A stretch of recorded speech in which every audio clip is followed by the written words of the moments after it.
So today we're going to be taking a look at some tears and some rips. I'm going to actually paint using texture painting on this procedural material that I have inside of Octane. So most people think you need heavy, sculpting details, or you need these complex node setups to get this type of detail in your textures. But the truth is, you can actually paint some cuts in real time using a stencil mask and a couple of compositing texture nodes.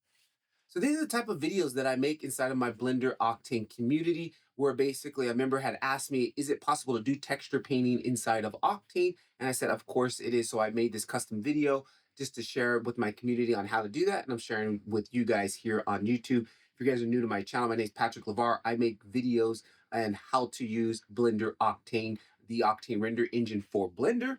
And if that's something you're interested in, consider hitting the like button and subscribing for more videos just like this. So enough of my jibber jabber. Let's get into the video. All right, so I've got this stencil set up here, and what I'm doing is I got this chair, and I'm trying to grunge up this chair. So if you look at this chair here, and I zoom out, this is the chair that I have, and it's all grungy, and I'm basically doing texture paint, a combination of texture paints and procedural textures. And then I got this, like I said, template stencil here, and what I'm doing now is I want to put some like tears into this leather here. So to quickly show you the setup on the material here, if I go into the shader editor, this is the material. This is what I have set up here. This is the procedural leather material available in the classroom. And then up here is the mask, which I'm masking another copy of a dirtier, lighter leather material, which I'm using to get the wear in the material. So for example, let's pop out of this so we can see this. These patterns right here, that you can see like the leather's been worn, right? So that's what this node here group is. If you jump inside, it's just the same thing, but with the colors more lighter. And then I actually take the bump and bring the bump way down because that weather, you know, worn leather has that nice kind of smooth finish to it. It kind of loses a little bit of its color. So that's what I have there. And I brought down the diffuse. And technically, I probably could bring up the roughness, but whatever. So that's that. And then I'm using this mask here that I'm using to paint, which I'm doing texture painting. And this basically, when you go into, when I have the texture paint activated, it will be black and white values if I want to have that one active, but I'm not on that one right now. So the one I'm actively using right now is this one for tears. And you can see here's a little tear that we got right here. And here's another one. So for example, I want to put another one here. And I'm just going to get it in position, get the kind of pattern, kind of tear. I want to probably use maybe this one here. So then I'm going to come over here and just kind of get this thing in position. And again, it's just like a stencil here. So maybe something like that. And I come over to the top of this here, and I'm using a tablet, a little Hudson tablet here. So it is, I got the pressure sensitive right there. And then boom, you can see I just put that little scratch there. And then if we see what that looks like in the render mode, boom, you can see I've got this little indentation into it, like it's going in, and you can actually see it's kind of like tearing. So the way I've got that set up was, it kind of took me a little bit to figure it out. So we come over here, here's the new mix material. And here's the diffuse material, which is this very light color, because I was looking at reference when you have torn leather, it has that very light brown, right? So there it is. That's the color. And then I come down here and I've taken another, for the mixed material amount, I take another grayscale image node, which is right here. This is the mask that I'm painting on. And then I set up a displacement. So I set up a displacement. And what I did was, it was a little bit different here.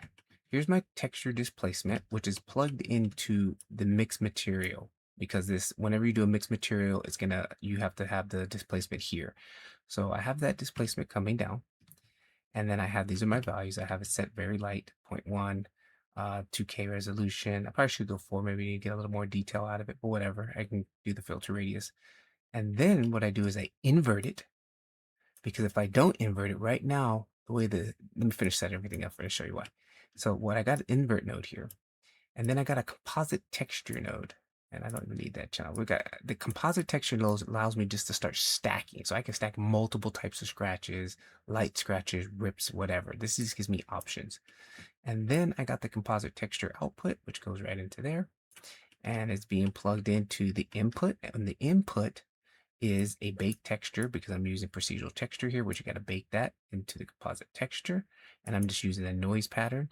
And that noise pattern is just to help me get some bumpiness underneath this underlying bumpiness, which I still need to kind of dial in. So for example, if I bypass this whole setup and just plug in the noise right now, and if you see here, and it's so subtle right now, it's not really doing much, but if I come here and maybe crank this up a little bit, now you can see it.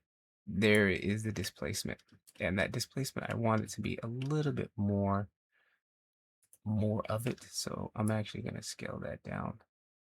Kind of something like that. And I want more of it. So I'll take the gamma and start playing with these gamma values. We got some little prickly sticking out, but I want that. Okay, there. So that's kind of like my underlying displacement that I got going on here. And I can play with different noise types, whatever. But so if I was to hook this back up how I had it, hang on, let's come back and take this, and I had it plugged into the composite texture as the input. And then that comes out of here and back into here. And the reason why I invert it over here is so it can go in instead of out, right? Because I want it to go in. So there's that.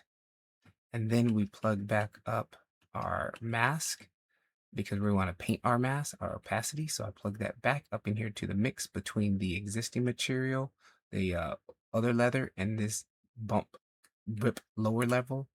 Plug that back into there. And then boom, there is basically what's happening. We're cutting into that. Now the values are way too high. So then that's when we come back down here and control this. I go back to 0.01. That's still not enough. So in this case for leather, we know we don't go that deep, 0.001.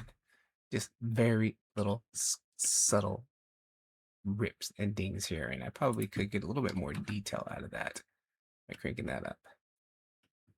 So now when I select my brush and I go back into texture paint mode, and again, I'm using this as a stencil, so I can just come in here and use white to paint over it.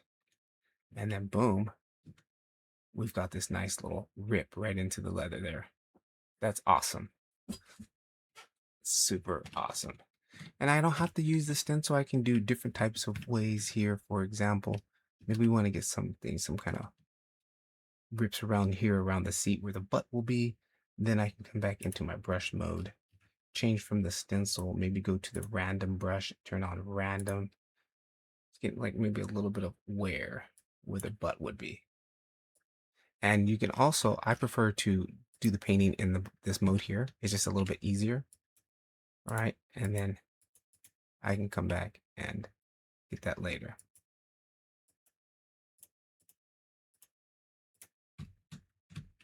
And maybe just get a little bit.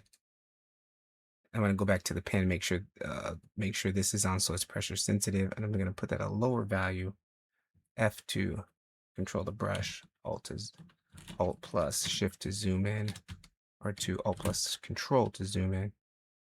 And maybe put just like here where the thigh will be.